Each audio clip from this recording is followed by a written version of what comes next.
A very good afternoon and welcome back. We are coming to you live from Nasrec Center at the G20 Summit. With us, we have Phumlani Mfenyana, who is the Director for Partnerships and Institutional Engagements. He's going to be speaking to us about the G20 Legacy Knowledge Initiative. A very good afternoon to you.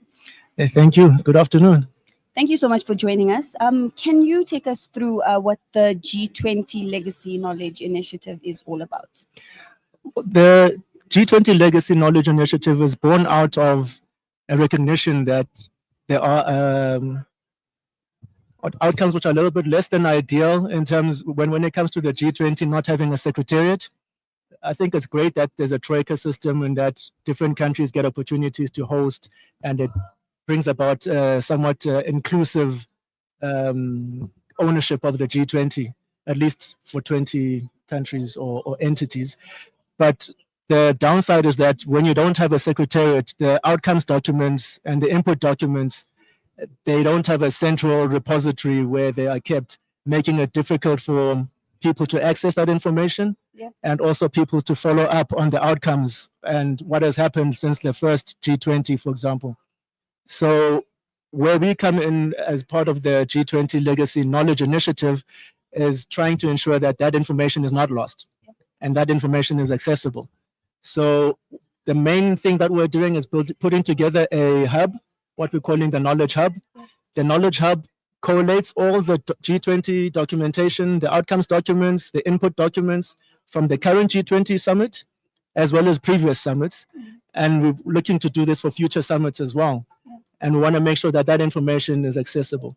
So we'll build in various functionalities on our system to ensure that it's not just accessible information, but also trackable information.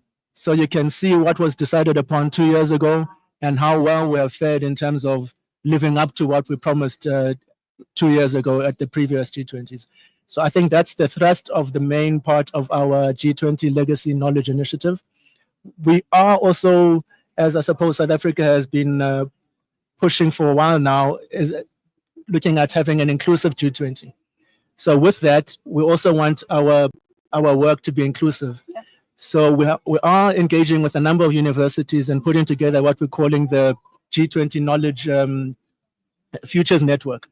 So with this Futures Network, we want to basically have all the universities contributing to having dialogues, putting together research, and hosting fellows and various activities which universities can do in order to have an inclusive environment to participate, for people to participate, as well as just having the universities contributing to the knowledge which is generated around the G20 and I suppose multilateral work in general. That's the main thrust of what we are doing with the G20 Legacy Knowledge Initiative. Why do you think it's important to preserve such institutional memory? I think it's incredibly important. The heads of state of these countries, and I suppose the many different parts, whether it's the Youth 20, the Urban 20, the B20, all of them have been engaging extensively over the past year in South Africa, but even previous years, the social summits in Brazil, for example. There's been a lot of work that has been generated over the past year and previous years.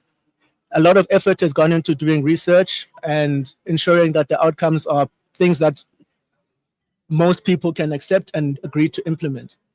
So if that is no longer accessible, you lose all that information that has been generated. It becomes something which is held in someone's laptop computer somewhere, and then no one has access to that. So we think it's incredibly important to make sure that that information is accessible. And more than that, the G20 and multilateral work has often been seen as elitist, as something which is out of reach for most people, where most people don't participate. So again, we see it as something incredibly important to ensure that there's a greater participation, where more people have a role in what happens in the international arena. So it's this mechanism and initiative that we're putting together is something that we think is really important and useful in terms of getting more people involved, especially given that all these decisions, at the end of the day, the people who are impacted, whether they're involved or not, are the people on the ground, which ordinarily do not participate here. So we think it's really time to to change that, make this information accessible, give people an opportunity to participate in what has an impact on their lives. Yeah. So basically, what you guys are doing is ensuring that there's impact beyond the declarations. And I think that's one of the main questions we've been asking. Where to from here? After the world leaders have met, is there that impact on the ground for the ordinary person?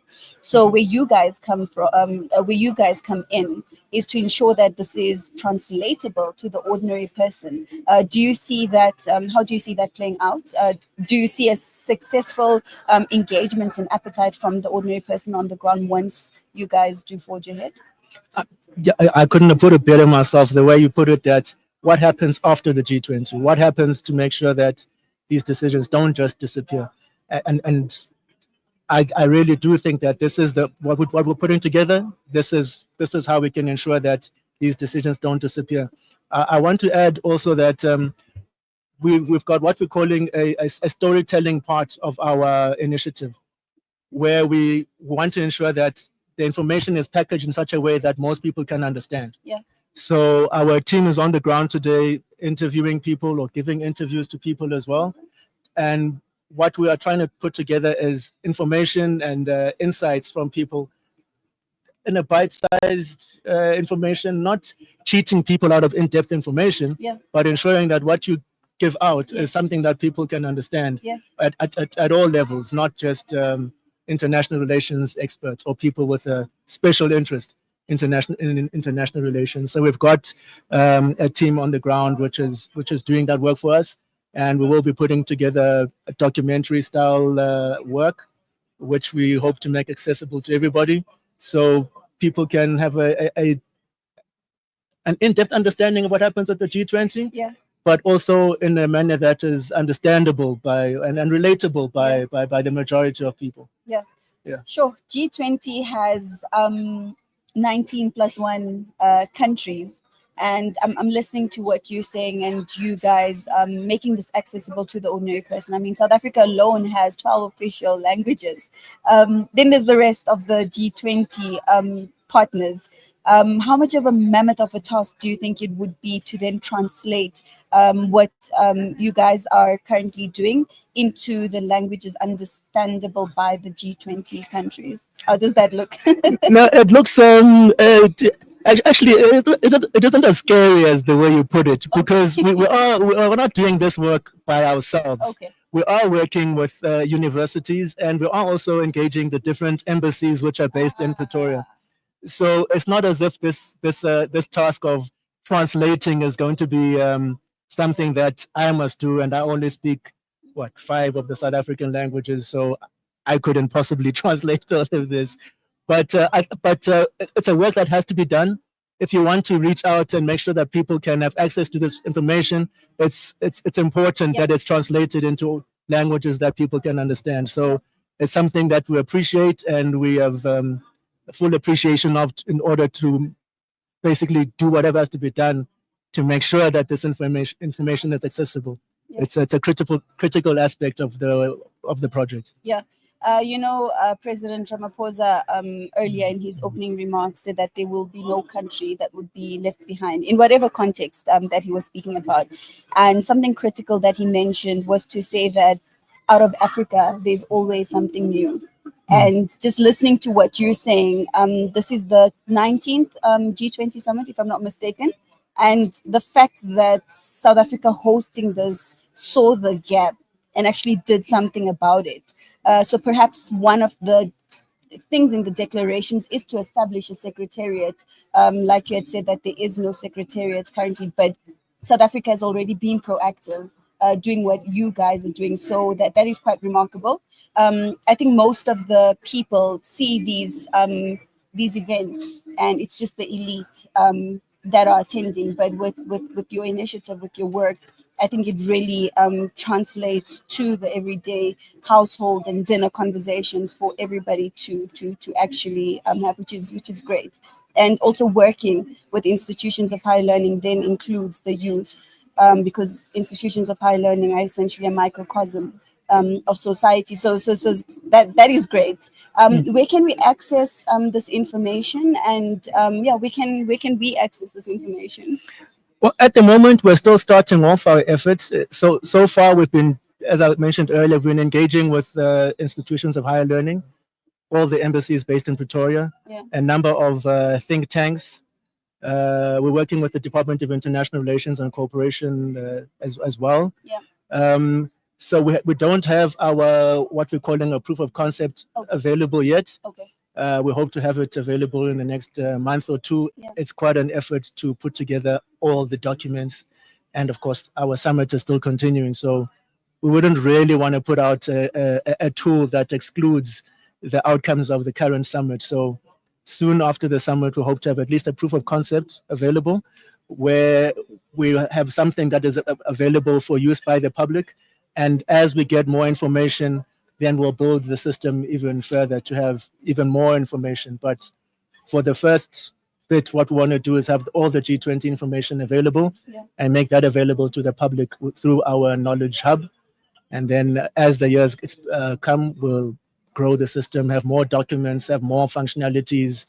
But for the short term, hopefully in the next month or so, we hope to have something that we can come back to you and say, all right, now we are ready. In the meantime, I suppose you could always follow our social media pages or the DERCO website or you can always contact us again, and we'll be very happy to provide you an update, say in a month or so's time when we are ready. We hope to launch in the next month, but to have a product that people can see and use and experience, that'll probably be in a month or two's time after we've done a good job on collecting all this information and make sure it's in an accessible format. Yeah, no, that is great. Just the last one. The G20 being held for the first time on the African continent and hosted by South Africa. What does that mean?